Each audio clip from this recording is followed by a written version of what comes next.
अयोध्या के मिल्कीपुर का चुनाव किस तरह से होगा, इस पर अखिलेश यादव को बहुत डाउट है, क्योंकि अखिलेश तो साफ साफ कह रहे हैं कि जो पहले उपचुनाव में हुआ उसमें वोट की लूट हुई और इस वोट की लूट को छुपाने के लिए संभल की घटना करवाई गई। इसलिए अखिलेश को भरोसा नहीं है कि मिल्कीपुर में भी चुनाव जो है वो निष्पक्ष होगा। अखिलेश को यह लग रहा है कि कहीं ना कहीं मिल्कीपुर में भी खेल करने की कोशिश की जाएगी। अखिलेश ने मिल्कीपुर के इलेक्शन डेट आते ही कैसे पहले के उपचुनाव और संभल की घटना को जोड़ा है वो आप देखिए। कुंदरकी का जो वोट की लूट हुई, जो पुलिस प्रशासन के माध्यम से वोट पड़वाए गए, जो वीडियो निकले, तस्वीरें आई, उससे आम जनमानस जान गया कि इन्होंने चुनाव नहीं कराया, इन्होंने पुलिस के माध्यम से वोट लूटे हैं। और वही सरकार कह रही है कि अगर कुंदरकी जीत सकते हैं तो मिल्कीपुर क्यों नहीं। और मैं एक बार फिर कहता हूं कि संभल की घटना नहीं थी, ये बहुत बड़ी साजिश और षड्यंत्र था। जो खोदने वाले लोग हैं वो रुकने वाले नहीं हैं।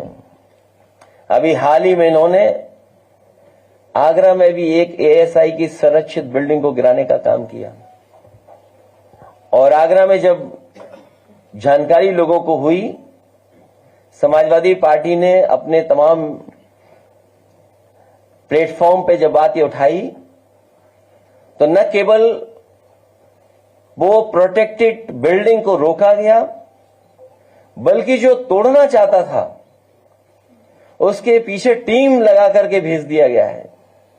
सुनने में आया वो आगरा से फरार है, लेकिन जो जानकारी मिल रही है, जानकारी है कि विक्रमादित्य और कालिदास के आसपास ही कहीं वो है।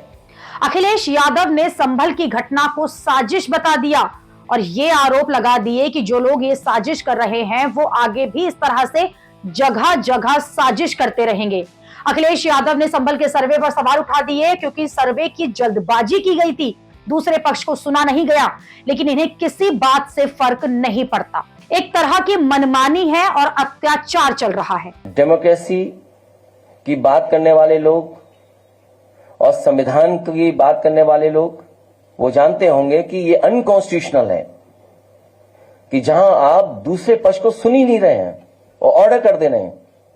और क्या जल्दी थी कि आप तैयार बैठे थे सर्वे करने के लिए, कि आप तुरंत सर्वे के लिए पहुंच गए, जब हर पक्ष ने और खासकर मुस्लिम पक्ष ने ये कहा कि आप सर्वे करने आए तो हम पूरा सहयोग करेंगे, और पूरा सहयोग हुआ।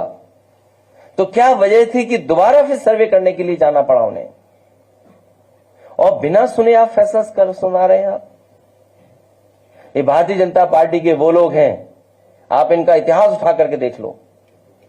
ये सुप्रीम कोर्ट के लिए भी झूठ बोलते हैं, बड़ी बड़ी संस्थाएं उनमें भी झूठा आश्वासन देते हैं, एफिडेविट भी झूठा देते हैं। ये झूठ बोलने वाले लोग हैं, इसीलिए मैंने कहा हृदयहीन लोग हैं। इनसे उम्मीद करना कि संविधान के रास्ते पे चलना आप भूल कर रहे हैं। इसीलिए मैंने कहा कि ये पीडीए पे अन्याय बहुत कर रहे हैं और भ्रष्टाचार कर रहे हैं। अखिलेश यादव मिल्कीपुर की चुनाव तारीख घोषित करने वाले दिन संभल का मामला क्यों सामने लाए, इसके पीछे वजह यही है कि अखिलेश यादव लगातार संभल के मामले को उपचुनाव से जोड़ रहे हैं और ये आरोप लगा रहे हैं कि जिस तरह से उपचुनाव में पुलिस प्रशासन के जोर पर गड़बड़ी की गई, उससे संभल के मामले को उकसाकर ध्यान भटकाने की कोशिश हुई। और जिस तरह से पहले के उपचुनाव में पुलिस प्रशासन के जोर पर चुनाव करवाने का आरोप लगा, वैसा ही कुछ मिल्कीपुर में भी हो सकता है।